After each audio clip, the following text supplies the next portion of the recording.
नमस्ते. मी महालक्ष्मी अंबाबाईचे पुजारी आनंदा गुरव शिराळा. तर आज बेंदूर, देशी बेंदूर, आपला महाराष्ट्रीय देशी बेंदूर. आजपासून या मंदिरातले जे भाविक आहेत किंवा नागमंडळी आहेत, ही नागमंडळी आजपासून नारळ फोडतात आणि नागपंचमीला आजपासून नाग धरायला सुरुवात होते. तर आज इथून पुढे 15 दिवस नागपंचमी राहिले, तर आजपासून उत्सव सुरूच झाला. अंबाबाईच्या नावानं चांगभलं म्हणत रानामाळात जे लोक आहेत ते नाग पकडायला जातात.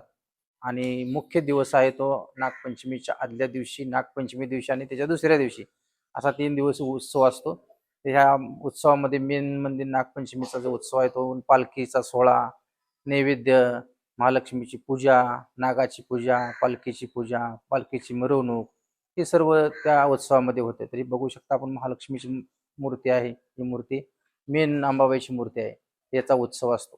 तर नागपंचमीची सुरुवात ही गोरक्षनाथाने एक ब्राह्मणाच्या भगिनीला, म्हणजे त्या स्त्रीला, आपल्या झोळीतून नाग काढून दिला आणि त्यापासून नाग उत्सवाची सुरुवात होते, नागपंचमीची पूजेची. की ते जे घर आहे ते इथंच आहे भाजनाचं. त्या घरापासून तिथून पालखी निघते, माझी इथं पालखी येते, पालखी पूजन केलं तर पालखी परत जाते. असा उत्सव आहे.